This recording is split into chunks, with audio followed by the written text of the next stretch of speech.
Nós estamos vivendo a pior época da história brasileira depois da ditadura militar. É a pior. Eu vivi a ditadura militar e sei do que eu estou falando.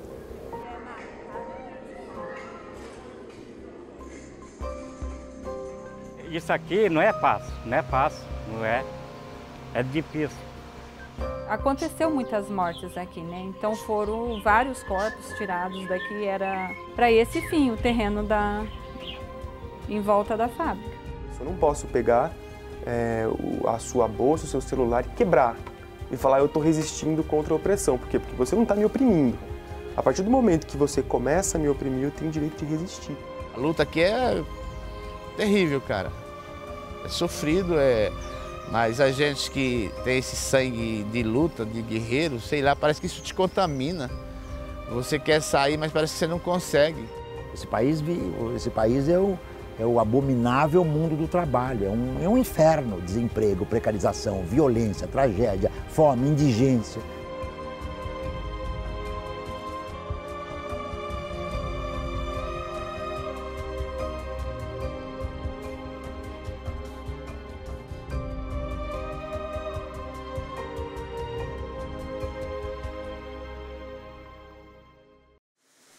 Minha esposa trabalhava aqui de faxineira. Aí eu trabalhava em transportadora, aí por ela eu entrei na Flasco. Entrei como ajudante de produção. Hoje eu sou preparador de matéria-prima. Eu morava no Paraná, tinha um amigo meu que trabalhava aqui. Ele falou para mim assim, ó, se quiser ir embora para lá, a gente vai arrumar serviço para você lá. Meu sobrinho queria vir para cá também, aí eu vim com ele. Em 89, vim fazer uma ficha aqui, fiz a ficha na terça-feira, na quinta-feira comecei a trabalhar aqui. Já estava quase com um trabalho arrumado em São Paulo, no Alto de Pinheiros, num restaurante de carne. Foi quando a galera aí, não, vai para Flasco, vem para cá, insistiram tanto que eu terminei vindo. Estou aqui desde 2007.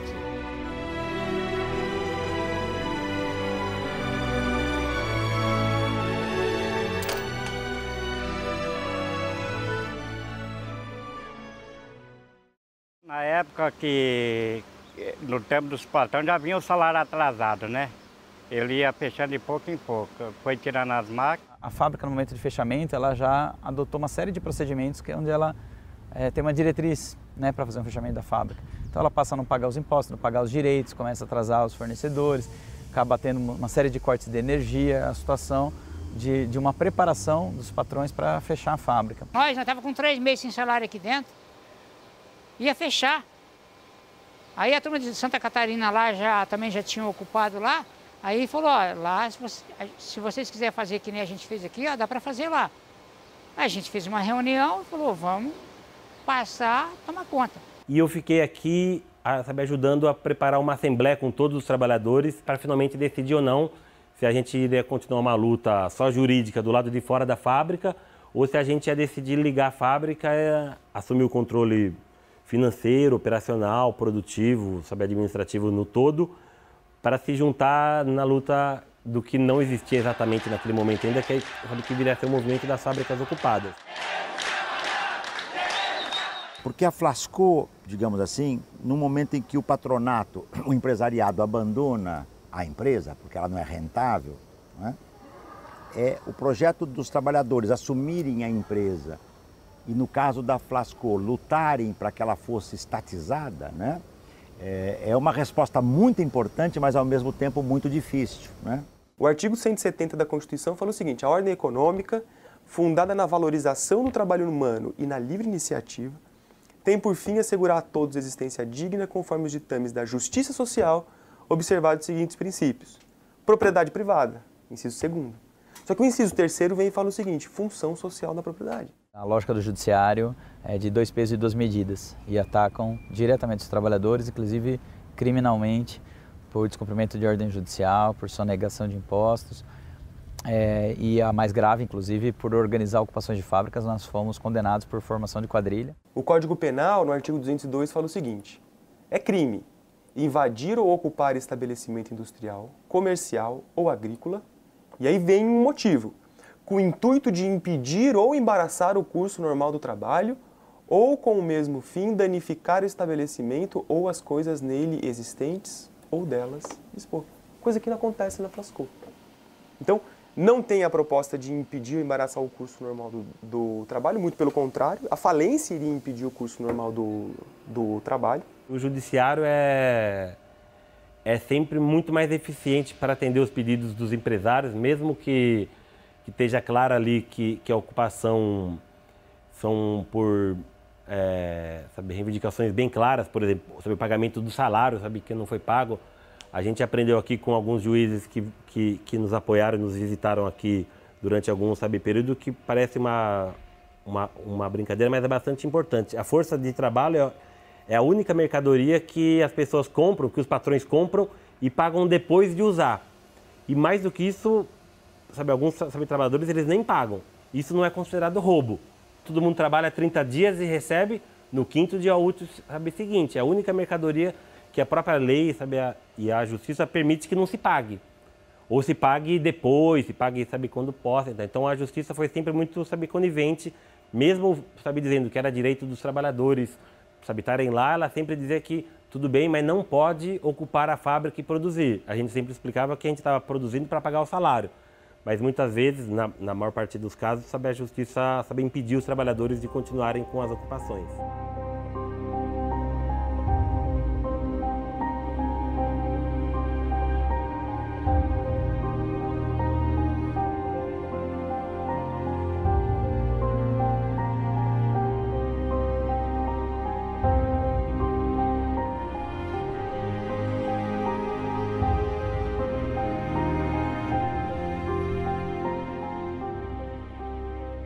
A Flasco ela faz parte desse movimento de fábricas ocupadas, que acaba tendo origem na cidade de Joinville, em Santa Catarina, em outubro de 2002, com uma fábrica com 1.000 trabalhadores à época.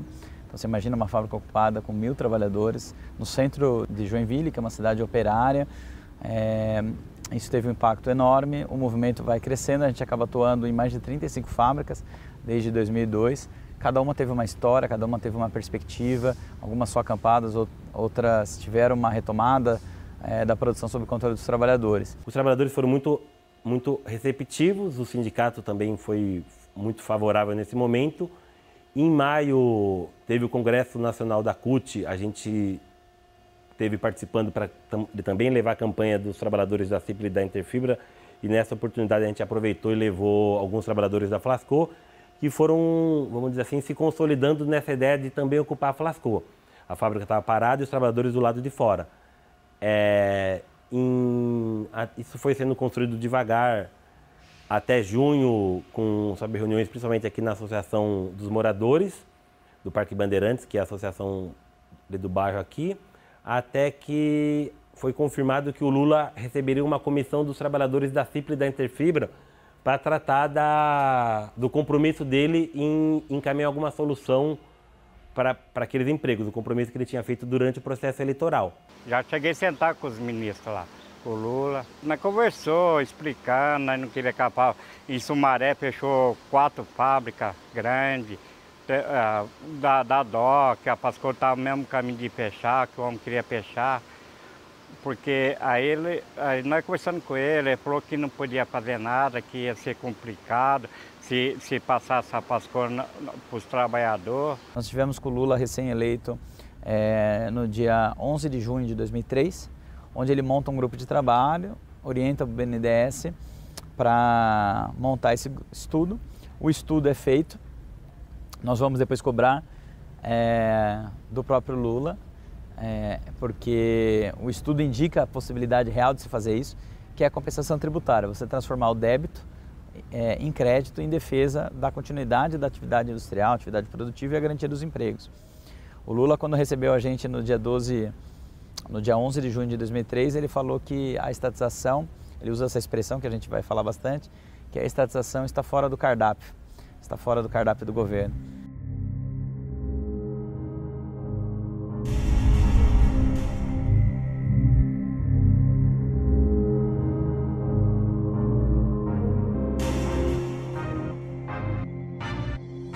No caso da Flasco, os antigos donos devem mais de 100 milhões para o governo federal. A gente entende que eles já são donos disso aqui.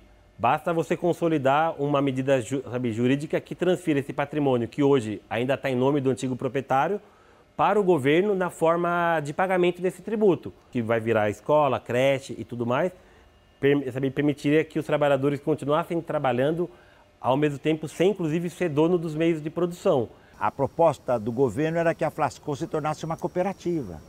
Mas a Flasco, pela própria concepção política e social dos seus trabalhadores e trabalhadoras, ela sabia que uma empresa estatal, ela preserva direitos, ela não tem o risco de voltar a uma privatização tão fácil.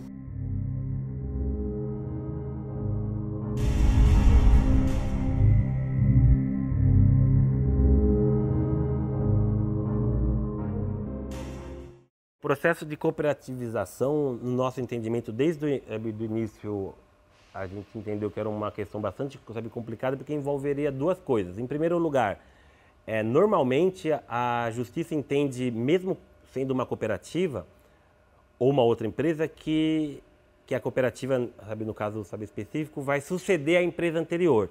A cooperativa precisa assumir o conjunto das dívidas do período anterior. Então a gente entende que isso não é justo, porque o patrão foi ele quem deixou de pagar as dívidas e que essa dívida devia ser cobrada dele. Em segundo lugar, a cooperativa também coloca para os trabalhadores uma perspectiva que é uma perspectiva de, tornando-se dono ali dos meios de produção e do próprio processo fabril ali, eles terem que passar a administrar a empresa pensando como se fosse o patrão no mercado.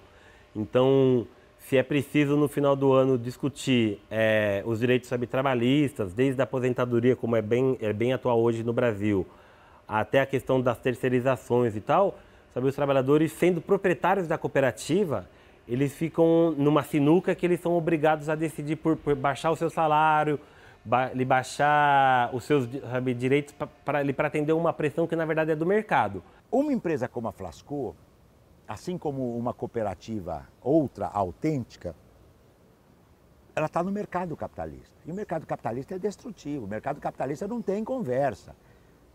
É custo, financiar, buscar dinheiro dos bancos, é pagar juros altos. Então uma empresa não capitalista, para sobreviver numa empresa capitalista, é como, aspas, um santo no inferno, entende?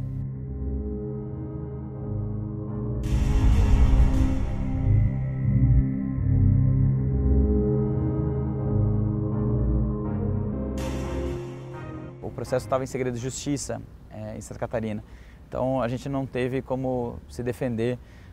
A gente amanhece com a fábrica sendo invadida por 150 policiais federais no dia 31 de maio de 2007, com 150 policiais federais, um terror instalado dentro da fábrica, com segurança privada, uma lista de demissões e uma situação muito difícil. Na Flasco, a gente, ao receber essa notícia, a gente se dirige diretamente aqui à fábrica. Lembro até hoje, meu celular tocando às 5h30 da manhã, e a gente se organizando, e a gente consegue, em 48 horas, ter mais de 400 pessoas mobilizadas. A gente faz um ato aqui. A gente conseguiu fazer a resistência e enfrentamento, e até hoje é fato que, depois desse dia que ele veio aqui e acabou sendo chutado aqui da fábrica, ele nunca mais voltou. Se ele tivesse aqui, a Flasco hoje não existia mais. Que é o que ele fez com a Cipla, ele fez com a Interfibra. A Cipla era 1.100 trabalhadores, hoje parece que tem 180. Entendeu? A Interfibra ele vendeu e a Cipla está sendo vendida também. Não tem outra saída para nós da classe trabalhadora se não ser a unificação e ir para a porrada. Unido jamais será vencido, o povo unido jamais será vencido, o povo unido jamais será vencido. A dívida ela foi feita pela empresa, que ela, no caso a gente falando aqui da Flasco, e ela é de responsabilidade dos seus proprietários, que ainda hoje são os antigos proprietários da Flasco.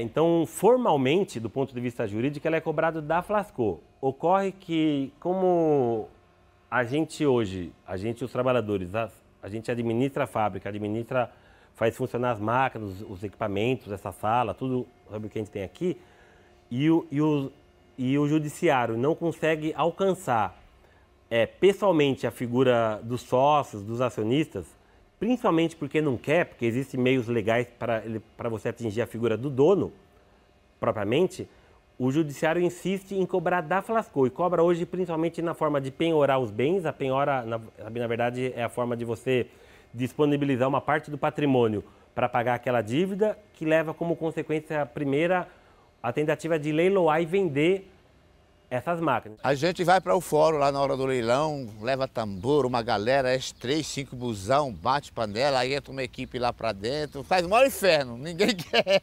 quer leiloar. A gente já grita o grito de guerra, se leiloar não vai levar, se leiloar não vai levar, e se levar, vai levar só os pedaços, que nós chega, desmonta tudo, que nós entendemos tudo direitinho. 60 pais de família dentro daquela empresa que dependem dessa máquina. Essa máquina não pode ser leiloada. Se leiloar, não vai levar. Se leiloar, não vai levar. Quando tem um leilão, nós, o movimento sem terra, nós vai na porta do fora. Se arrematar, não leva. Porque se o cara arrematar, ele vai levar sucata. Porque nós não vai dar a máquina assim de presente assim, porque vai tirar de um pai de família, está produzindo, não pode.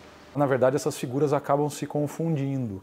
Embora se saiba que formalmente, pelo direito, os trabalhadores ali eles estão gerindo a empresa e eles não são proprietários exatamente das máquinas, do terreno, dos meios de produção.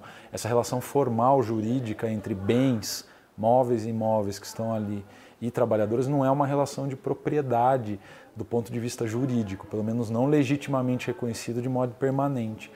Mas foi dado a eles a possibilidade deles gerenciarem esses meios de produção. Então, na verdade, a gente tem uma situação completamente diferente e anômala dentro de um sistema capitalista de produção.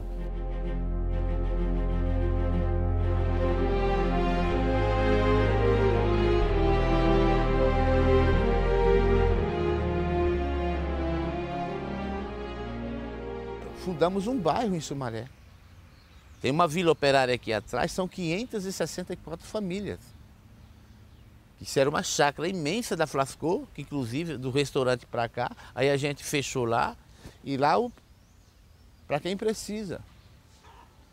O que o Estado no município não fez, por esse bairro aqui, por essa periferia, a gente fizemos. Em 2005, houve todo esse movimento a favor da moradia e tal, e decidiram que toda pessoa das redondezas que pagasse aluguel teve o convite de que ocupasse a área. Eu ocupei desde esse primeiro dia, no outro dia eu já tinha meu barraco. Conseguimos com muita luta água, iluminação pública, luz nas casas, e a gente batalha e é parte integrante de todo o processo da luta da Flasco, a luta da Vila Operária Popular. No começo, para se ter alguma coisa, precisou ser feito assim, atos constantes, sempre porta de prefeitura, muito barulho na porta do fórum, reivindicações, Ministério Público, então para tudo. Para a água, para você ter ideia, para a gente receber o hidrômetro de água, a gente precisou fazer uma mobilização muito grande em Sumaré, onde da qual, com a nossa conquista, foi deliberado, virou lei, projeto de lei, de que toda a ocupação em Sumaré teria que ter hidrômetro individual, através de uma luta travada e conquistada pela Vila Operária. Não se podia parar de pedir alguma coisa. Ainda até que alguns viravam como piada, poxa, dou a luz, agora vocês querem a água, dou a água, vocês querem sempre mais. E era sempre mais, e sempre vai ser assim, porque é muito injusto, né?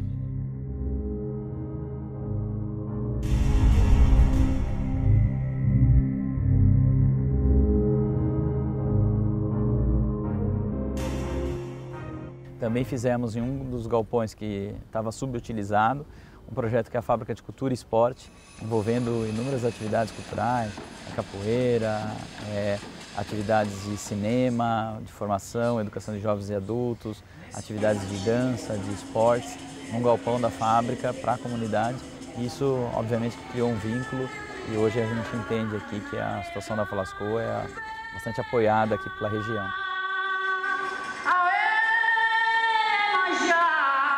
Não deixa meu barco virar. Pontualmente, eu poderia dizer que a gente, assim que assumiu a fábrica, já em junho de 2003, a gente elegeu como prioridade os trabalhadores e os seus direitos.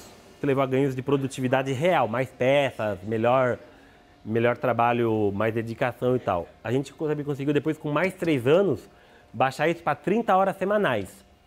Então a gente também conseguiu tirar aí de 44 horas com o sábado para 30 horas semanais, sendo 6 horas por dia, o que consequentemente melhorou a qualidade, sabe, de vida, mas melhorou os índices de adoecimento no trabalho, que são sempre muito altos. Do ponto de vista estatístico, a gente fez baixar a 0 os acidentes de trabalho. Nós faz 6 horas de serviço, 6 horas, nós temos mais tempo para ficar em casa, cuidando de outra coisa, com família, mas ficar com mais família. A gente tem estudos econômicos que até demonstram que uma diminuição de jornada de trabalho pode acarretar, sim, uma maior produção.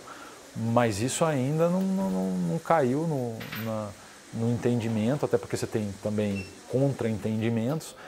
Isso na gerência administrativa de uma produção é absolutamente raro você entender que alguém possa perceber isso. É justo o contrário.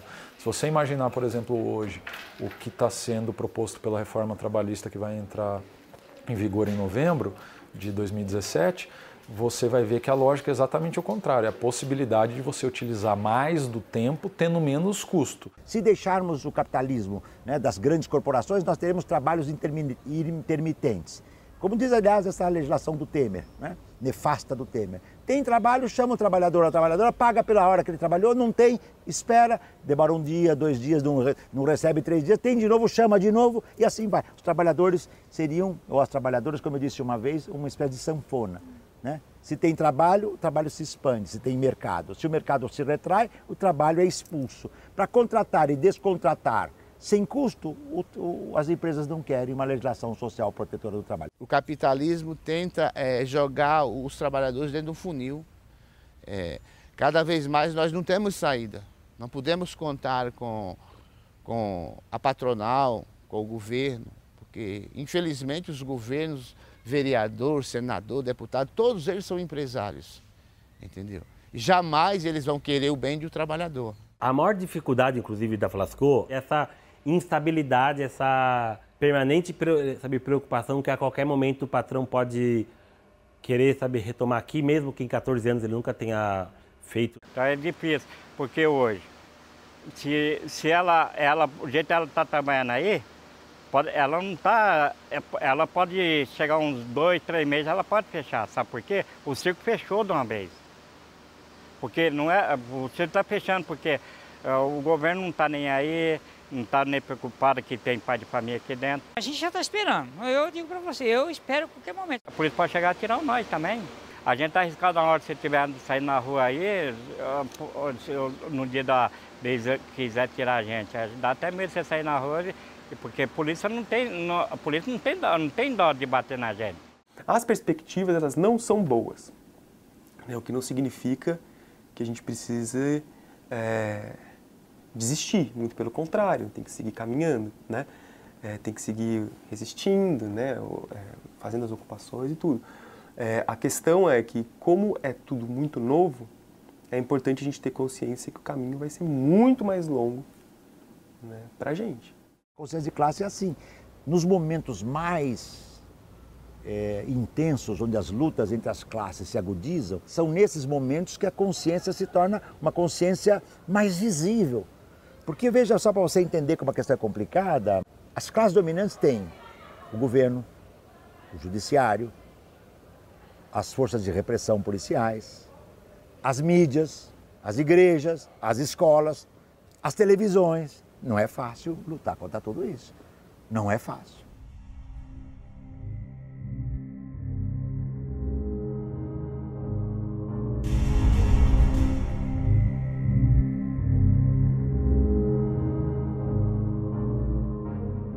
Do meu ponto de vista, essa reforma trabalhista, na verdade, é um golpe na boca do estômago de todos os trabalhadores, inclusive daqueles que não estão entendendo o que vai acontecer. Por exemplo, a partir de agora você vai negociar a jornada de trabalho com o seu empregador. Como é que vai ser?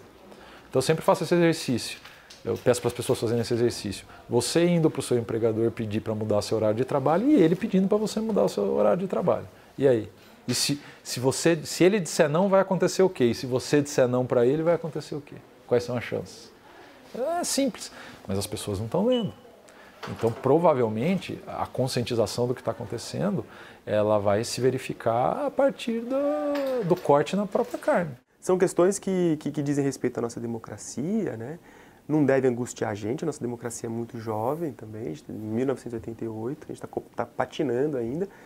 Mas, assim, é duro dizer isso, mas no fim das contas, né, a gente vai ter que sofrer um pouco mais. Como é que se aprende, né? Então, ou pela dor ou pelo amor. Como é que se aprende pelo amor? Né? No diálogo, no respeito, pela dor. É perdendo, sentindo dor, passando fome.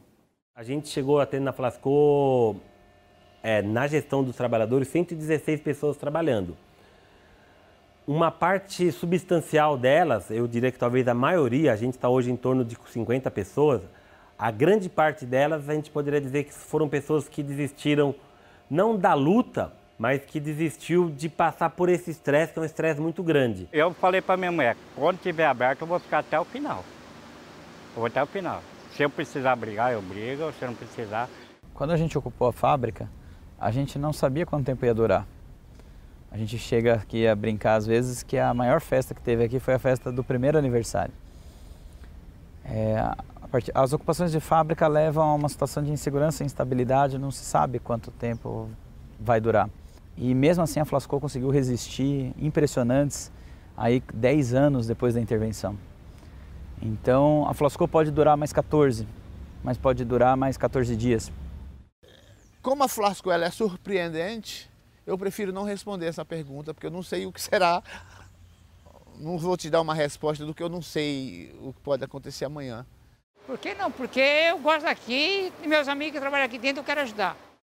Eu entrei aqui com 24 anos, meu filho nasceu aqui, ele tem 12. Então essa história um pouco se mistura. Mas ao mesmo tempo a gente percebe que é preciso, se enquanto alguns se fragilizam, é exatamente o período que outros têm que se fortalecer para continuar. Porque se uns desistem, outros têm que continuar para essa corda ele não acabar. O que seria diferente se a gente avaliasse que todo mundo não quer mais lutar, ninguém mais quer fazer nada e tal. Isso é muito difícil a gente pensar, mas a gente tem que saber que a luta vai continuar. Esse chavão de que ela vai continuar por dentro da Flasco, com as resistências, tudo que a gente está tentando fazer. Mas como a gente dizia, a fábrica ela não vai sobreviver de forma isolada no capitalismo. A Flasco já é parte da história do movimento operário brasileiro. A Flasco, se um dia ela vier a desaparecer, ela estará na história da classe trabalhadora brasileira, da região da Grande Campinas, de que ali um setor da classe trabalhadora entendeu que precisava lutar por direitos.